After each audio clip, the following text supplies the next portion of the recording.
Everybody, welcome into another Inside Nebraska podcast. He's Greg Smith. I'm Zack Carpenter, and today we're talking Huskers Hot Board 3.0. We released our latest update on the Nebraska coaching search at nebraska.rivals.com with there's 11 names on the list, eight main ones, 3 that were kind of mentioned in passing, and then of those main 8, really there's 7 to mainly keep track of. So if you want to check that out, go to our website again, nebraska.rivals.com. But we want to do a little video breakdown of a few of them.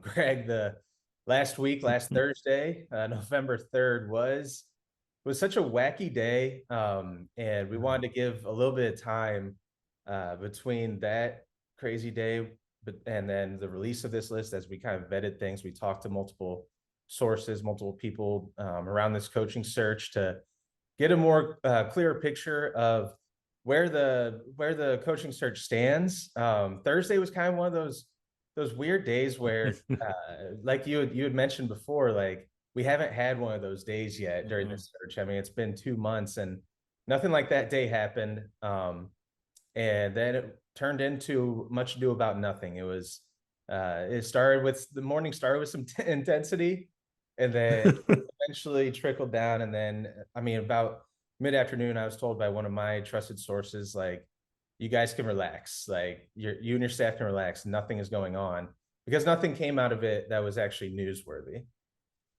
Yeah, it was one of those days, and like you said, where I feel like we needed that. Let me just put this out there: we needed that type of day where everything is a little crazy, and you're trying to figure out like people are starting to fire up Flight Tracker, and this person saw somebody at Hy-Vee, and this person saw him getting gas. Like, we need that sort of day. Is honestly what makes the coaching search fun, because you can't have all of the mundane days where really nothing is going on, which had been the case basically for every day prior to that since September 11th, when Scott Frost was fired, right? And that's kind of unusual. That has made this coaching search in the backdrop of all of this kind of strange, where like there haven't been really any leaks. There hasn't been any buzzy, newsy days. There haven't been like talks of secret meetings and all of that like there was on Thursday. But ultimately, and I definitely want to say this, because I was one of the people reporting that there was a quote unquote secret meeting, and I still stand by that. It's one of those things where multiple things can be true at once, right? And I think that sometimes that is a difficult thing for a large majority of people to understand, which is, yes, it could be true that meeting happened in some form, shape, or fashion, whether it was 3 people or whether it was the full board. It was more likely 3 or so, right? But that does not mean that there was going to be a coach named on that Thursday, right? Like, I don't think that none of us like expected like Trev Alberts to walk out with insert your coach of choice on a Thursday afternoon presser like that. I didn't think that was going to happen. And that's where a lot of the stuff was getting conflated, right? People were lumping all of the different rumors together instead of parsing through the couple of credible things that were out there, which also made for a crazier day. Yeah, and I think it's a good point to make that we haven't had those crazy days, and a lot of that is a product of the way that Trev Alberts has conducted this search. Credit to him.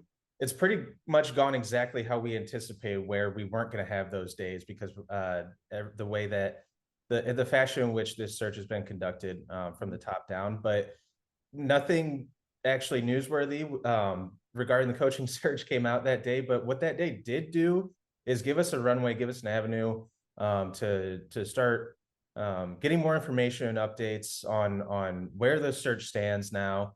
And on Thursday and over the weekend, on Monday, we continue to talk to multiple people to piece together this new hot board on our site. And it provided a couple new names that we're going to talk about in a second, but one main name that has been either the hottest name or one of the hottest names around this search, really, since he was fired by the Carolina Panthers last month, and that's Matt Rhule. What do you make of Matt Rhule, Greg? I mean, he was always among the favorites, I think, or at least the hottest names, like I said. But now it seems that talk has definitely increased a lot more in the past few days. Yeah, I think, and this is I think a part of what happened with what went down on Thursday is that if you have any hope that a hire is going to be announced at some point before the season ends, it essentially has to be of the list that we have, Matt Rhule or Mickey Joseph. And I think of those two names, Matt Rhule obviously has more head coaching experience, is a proven program builder at a couple of programs in Temple and Baylor that were in just historically even worse shape than Nebraska, and for different reasons, right? Because of the scandal at Baylor. And so you like his ability to build that. Then, and I saw this all over the place, all of the different articles, there seemed to be no shortage of information you can read out there about Matt Rhule and how he built either Temple or Baylor. And so people kind of dig into that, and you like what you see, right? And plus, he seems like a guy, and this is one of the things to me that is high on the list as I'm just thinking about personal favorite coaches in this thing, is guys that are adaptable, right? Is he's a guy that would have probably classified himself as more old school football guy that embraced the RPO and the more spread offense style, embraced analytics in his recruiting. He had a really fast team down at Baylor by the time he was done down there. Like, there's a lot to like about that situation. And I think that Matt Rhule represents really the biggest name that Nebraska really is probably going to get at this point. I don't know if there's another name that's as realistic that would go, oh, okay, Nebraska did something there, which is not always something that you need, but I know for fans, it definitely matters. Yeah, I mean, we keep reiterating. Trev Alberts said we're not looking to win the press conference with this. Right. He did say, he set that expectation right away. Yeah, it was nice that he did that, because to set fan expectations, because he knows how these sort of searches go. You make the point about Matt Rhule, big name hire, as the most realistic big name hire. I think him and Mark Stoops, I think those two would qualify. Rhule's obviously, or I think would probably be quote unquote a bigger name hire, but I think those two, well, especially Stoops, I think when the search started September 11th after Scott Frost was fired, I think Mark Stoops was he's seen his name rise up the list of candidates, and like this actually could happen. At least he'd be interested in it. The people I talked to had remained steadfast since day one that Stoops should not be discounted in this search. Those two remain my personal favorites, I guess, as far as what would be the most exciting, but also would probably work the best, or has the potential to work the best as far as that goes. But the other two names, the other two key names that we need to hit on today are one that was not necessarily coming out of nowhere, because he was included in our first hot board, but sort of on the periphery. And then another who he was on our first two updates, and he's on obviously on our third one. First two updates, again, sort of just we needed to mention him because his name hadn't been going away. That's Gary Patterson, the former TCU legend, program builder, now at Texas as an analyst. He's been sort of lurking there a little bit. And then we have Jeff Monkin at Army, who was on, like I said, he was on our first hot board, dropped him off the second one, but now multiple people have told me on Thursday and then the ensuing days, Jeff Monkin and Gary Patterson are two that Nebraska is absolutely, there's major interest there, and at least gauging interest from them, and at least speaking with the agents that they're involved with. I mean, those are two that sort of soared up the rankings over the last few days that were a lot more off the radar than some of the other guys.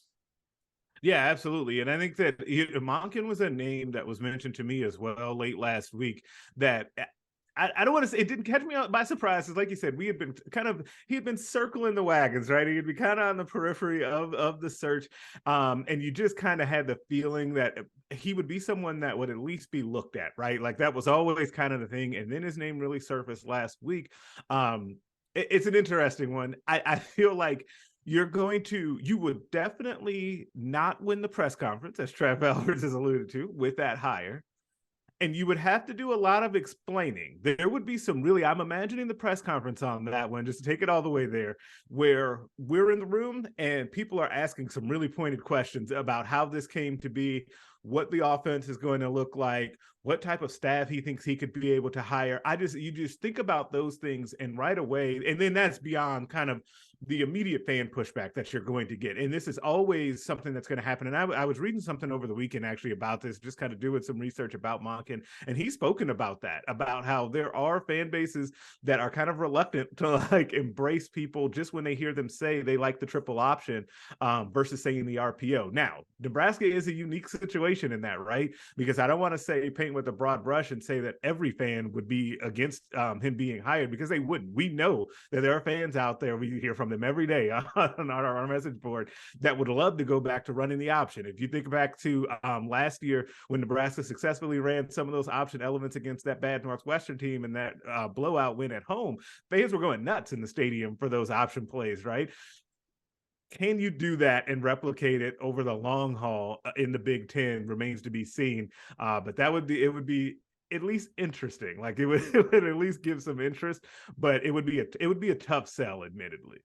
Yeah, I mean, the triple option, can that be sustained in the Big Ten? I mean, the Big Ten West, I feel like you could probably win some division titles with it, but the way I do think you probably could. but and then the extra element of that is, how is the Big Ten landscape going to change when USC and UCLA are brought into the conference? And then if they add two more teams, because I believe that Big Ten is going doing away with divisions, but I still think, I mean, not to get off on a tangent here, but I still think they will schedule more geographically friendly for Nebraska in the future. So I think you'd still see more of a similar schedule than that is today. But that's looking long term, and start getting into the weeds here.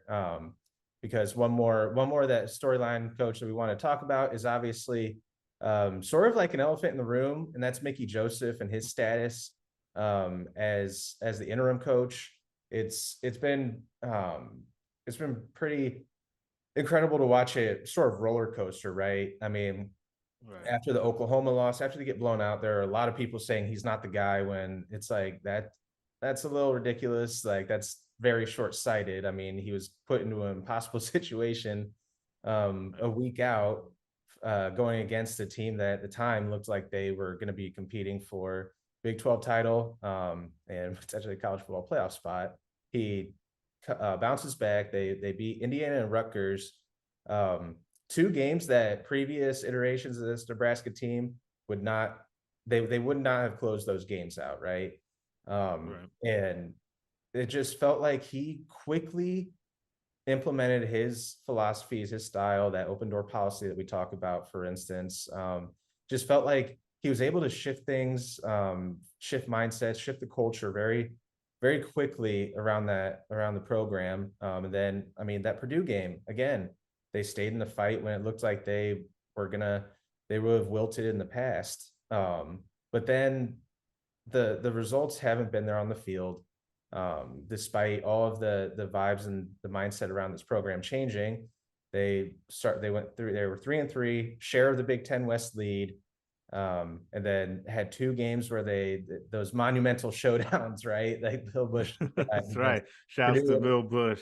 Purdue and Illinois, lose both of them, lose to Minnesota. And it sucks because that was, I think a lot of that can be attributed to Casey Thompson being injured, but can't really make excuses. I mean, there's still losses on the scoreboard, and it feels like at 3-6 now, Mickey's chances have died down a little bit. I've been told, multiple people telling me that he's on the outside looking in for the job. And it felt like winning, getting to a bowl game, maybe even if they were 7-5, 6-6, that felt like his best avenue to get the job. So I don't know, what are your thoughts on where he stands, his status, and potentially getting the job? And I know that Nebraska is going to be looking to get him to be with the program long term, even if it's not in the head coaching role. Yeah, I think this is complicated. It's really one of those situations where all of that complication could have been removed if they were still in the lead for the Big Ten West right now. But even saying that kind of sounds ridiculous, because it's very difficult to say, hey, you're going to take over a program that obviously had been going downhill and needed leadership change from what it was under Scott Frost. We want you to take that over midstream with coaches that you didn't hire. That was already kind of a mismatched unit because they had just brought in new coaches. You're then going to fire the defensive coordinator. You're already down the road with certain players injured and not injured that may or may not fit what you want to do, or may not be, Big Ten level, and especially at key spots like offensive and defensive line. Like, it's really difficult to then take that sandwich that you were handed, insert your favorite word, and then say, go make this a bowl team. Like, that's really hard. Like, and that's the bar that we're asking Mickey Joseph to clear to be able to then get the permanent job. If he were able to just run off a bunch of wins, then he probably would be elevated above the Nebraska job at this point. Like, that's just the reality of where this is. So I say all of that to say that I think that his candidacy, to me, is still viable. It's going to be harder to sell because of the losses piling up, because there's a real possibility that they're going to lose out. Like, no one is picking them to win this game against Michigan this week. And oh, by the way, the other two teams on the schedule, Wisconsin and Iowa, starting to find their way, right? Jim Leonard and what he's doing in Wisconsin, in a different situation. He's on the path to becoming the interim coach, even though I don't know what's happening there with them waiting, but that's a whole different podcast that we could do. And then Iowa has found their next running back, and they're starting to get it going, right? And so we'll see. Nebraska could lose out, and then will you hire the interim that ends up going? What would that be? Would that be 3-9 on the season? That would just be a really hard sell. But I will say that I remain just personally really, really intrigued by the idea of a Mickey Joseph-led program with his own coordinators, and maybe Bill Bush would stay around because I think he has done a good job, and they have obviously a previous relationship. But I don't think Mark Whipple would be back, and I don't think that that's breaking news. With his own offensive coordinator, with his own offensive line coach, and then we can kind of go down the line. There'll be several other position coaches that would be replaced, and maybe most importantly, a new strength staff and new people in the recruiting department. Like, I just wonder what that program looks like. I just don't know if you can realistically get there after going 3-9. Like, timing and circumstances are really tough on Mickey. Yeah, I mean, that's something that I mentioned in the new hot board, the story, and that's something that we both agree on is, at absolute worst, it's intriguing and kind of exciting to think about what an entire offseason, what a full 2023 season would look under Mickey. I think just the way he's able to recruit, I think he would be able to hit the transfer portal pretty effectively, get some talent in here right away, and get talent in here for the future out of the high school ranks. I mean, we've seen him get guys from places that Nebraska historically is not really, or at least recent history has not had a lot of success in. I mean, Louisiana is one of the most talent-rich states, right up there with Georgia and Texas for high school talent. And he's been able to get guys consistently from there, and even out of the transfer portal. So it remains a fascinating storyline, and probably it might be the most important one in regards to this search is Mickey's status and his team. I mean, we still have 3 games left. There's just doesn't seem like a lot of optimism going into Michigan as a 29-point underdog and without clear status of your starting quarterback's health right now. So it's intriguing. We'll wind up seeing what happens over here in the next few days and coming weeks. The decision on a head coach is not imminent. Probably don't expect anything for at least 2 or 3 weeks at best, but we'll be continuing to dive in to analysis and reports about certain coaches and the current team that Nebraska is trotting out there. We got press conferences today and tomorrow. Got a busy day for you guys, and we will have coverage all week at nebraska.rivals.com and the Inside Nebraska YouTube page. So keep it locked in here and on that site. So for Greg Smith, I'm Zack Carpenter, and we will see you guys again the next time.